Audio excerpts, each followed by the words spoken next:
So you want to wake up at 5 a.m.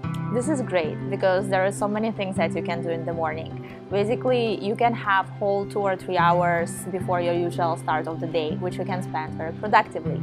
And this is great. But before you will commit to waking up at 5 a.m. and will start trying doing so, you should answer one very significant question. Why? Why do you want to wake up at 5 a.m.? Do you have anything in mind that you want to do? Because you should understand there is nobody to impress but you. So if you want to spend this time for your personal development, it's great. But if you want to wake up at 5 just to tell to your friends, hey, I'm a hustler, better don't. Because you will only hurt yourself with this.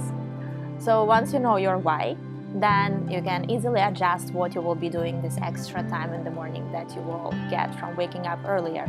So for example, you want to start your business, and that's your why. That's why you want to have some extra time. So you should spend it on writing your business plan, doing your market research, developing your prototype.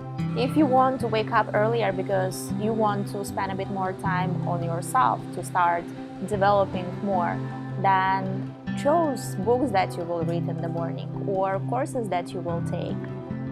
If you want to wake up earlier because you feel you don't have enough time to do sports and morning is the only time that you can afford doing that, then find a gym which opens earlier and get ready so that you wake up and there is no excuses. You just grab your bag, grab your gym bag and go to the gym. But whatever you decide, what is your why, decide also what is behind this why and how you will be doing that in the morning. So wake up earlier, but spend at least half an hour just for yourself. First thing that you can do, which is actually very beneficial, is to drink a glass of water with half a lemon squeezed into that. It will help your digestion, will get you some vitamin C in the morning, right? And after that, of course, you shouldn't eat for some time. Next thing, spend at least 5 minutes on meditation. If you don't like meditating or you don't feel that this is something for you, find an alternative. Even going for a walk or being focused for 5 minutes is already a form of meditation. Everybody can meditate in a different way, so find a way that is suitable for you. A nice example is a technique from the book called The Monk Who Sold His Ferrari, which is looking at the rose for 20 minutes, basically paying no attention to anything else, just to the rose. So notice all the details, smell it, observe it, just be with the rose, nothing else. Do not let any distractions to prevent you from observing what the rose is. It may sound too simplistic to you, but actually by focusing on one thing and getting into meditative state, you activate your brain and facilitate neuroplasticity, which is basically improving your mental cognition. And whether you want to wake up early to do sports or not, try to find at least 5 to 10 minutes to either do some gentle stretches or yoga or even jumping rope, because having physical activity in the morning is much better than in the evening. First, it gives you a boost of energy for the entire day. It helps you to wake up and be more productive from the start instead of being groggy for 1 hour or 2 because it's early in the morning. So it's a very good way to start your day and also be a bit more healthy.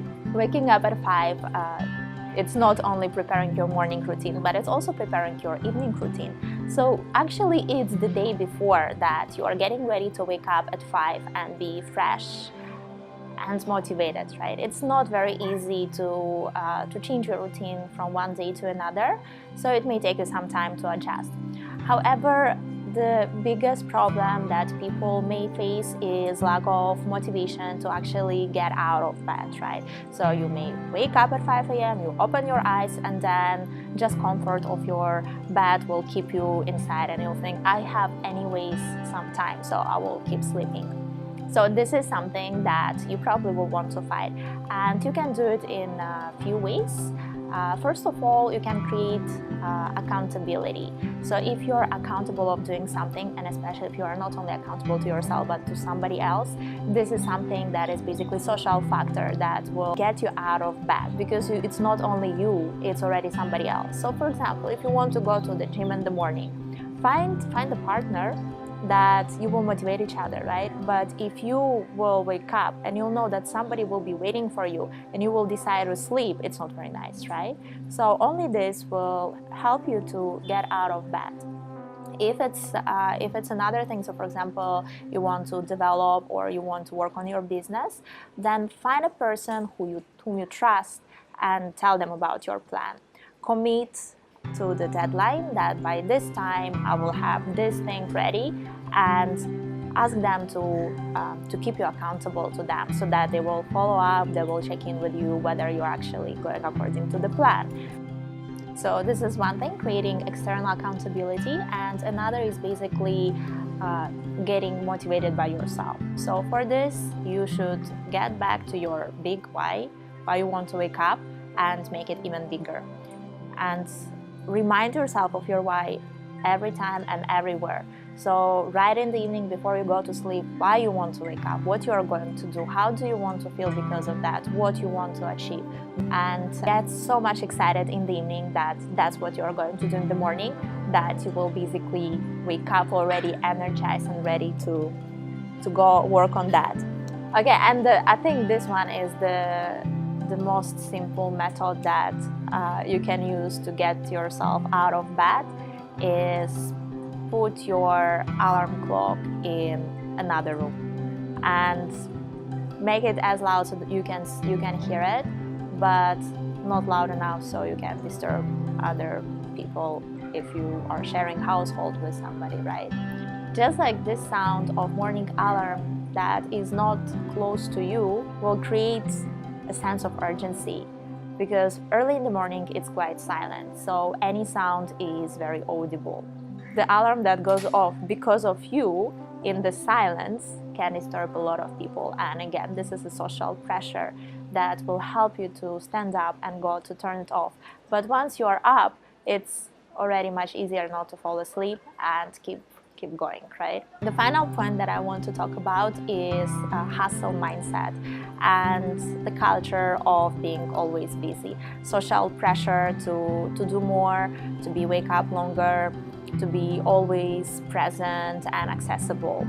And because of that, you don't have time for yourself, but even when you do have time for yourself, you do not spend it in a quality way. So, which equals to cutting down on your sleep.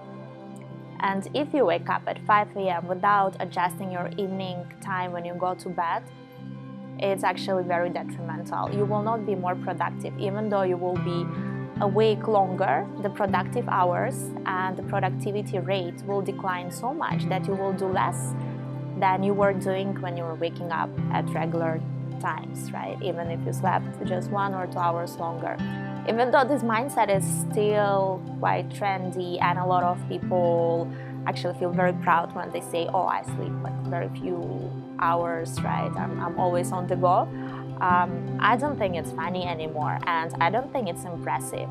When somebody tells me that, oh, I don't have time to sleep, I'm not impressed at all, because it means, yes, people are awake longer, but they do less. And how they do not realize that, whom they are trying to impress, right? Okay, I sleep 6 hours, sometimes I sleep 7, but it's totally enough for my organism. I wake up naturally without alarm clock after this time. But it doesn't mean that everybody can sleep just 6 hours and it will be enough for them, right? For me, actually, I feel worse if I sleep more. If I sleep 7 hours, I feel more sleepy, probably because I've been sleeping for 6 hours for a very, very long time, many years. So I just don't need that much sleep. But I still try to increase my sleep to see how my productivity changes, so how my body responds to that, how do I feel, right? And try to experiment and observe. And even though there's always a lot of things to do, now I started to prioritize my sleep, and you should do as well. Therefore, we prepared for you a very useful article, what lack of sleep does to your body. So the link to the article is below, so please make sure that you will check it. And also, if you think that you need to work on your sleep, you can download a free ebook that you will find in the article. So make sure that if you want to wake up at 5 a.m., first of all, you keep your 6 to 7 hours of sleep untouched, because without that, whatever extra time that you have will not bring you any benefits.